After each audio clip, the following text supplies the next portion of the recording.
Hello, this is Dr. Sanjay Kumar Chaudhary. Today I am going to speak to you about epilepsy. Epilepsy is because of an abnormal electrical discharge of the brain. It can result in either a focal epilepsy or a generalized epilepsy. Focal epilepsy can be again with intact awareness or with impaired awareness. Epilepsy can be either genetic or acquired causes. Genetic epilepsy means a person is predisposed to having seizures because of genetic constitution which the person has acquired from his parents or from his forefathers. Whereas epilepsy which are acquired usually because of environmental reasons like either a developmental disorder post birth, that is the commonest cause for epilepsy in childhood age group. It can be because of infective causes like bacteria, like tuberculosis, like fungal infection of the brain. It can be because of metabolic disorders, storage disorders, or because of post-traumatic. It can also be because of any metabolic and post-stroke or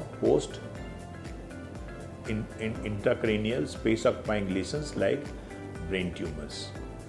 In India, the commonest cause of epilepsy is infective causes like neurocysticercosis or tuberculomas involving the brain.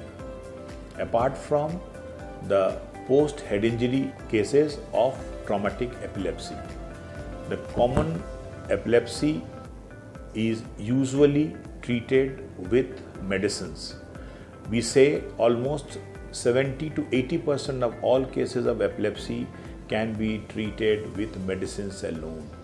Only in the remaining 30 to 40% cases of epilepsy, we need to go in for, apart from the medicines, some other interventions like either a surgery, we call it neurosurgery, and we usually call it epileptic surgery.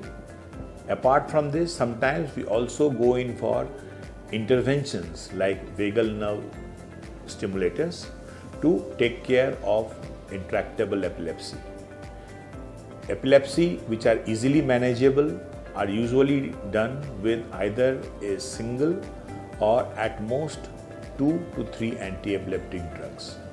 Most of the seizures which are not controlled with 2 or 3 seizures are likely to be intractable epilepsy, and for which we need to undertake special programs and we need to evaluate properly by doing an intractable epilepsy assessment program. We have to have a detailed neurological investigations like CT scan, MRI, MR angiography, MR spectroscopy, and even positron emission tomography in highly selective cases. Apart from this, we might have to go in for a neuropsychological assessment before we advise surgical interventions. We also have to have a detailed neurological investigations like EEG, video EEG to localize the pathology and with the clinical information that we have. The treatment of epilepsy is best done by highly trained epileptologists, and we are fortunate to have a trained electrophysiologist with us. We manage epilepsy on an OPD basis, and in case of an emergency like status epilepticus, in which recurrent seizures occur without the patient regaining consciousness, we need to admit such patients for adequate management in the neuro ICU, and we have a trained neurointensivist team which helps us in the proper management. We have in-house trained paramedical and neuro nurses who take care of all patients of intractable epilepsy and those epilepsy patients who are admitted in the neuro ICU. With this, I would like to thank you for your patient hearing.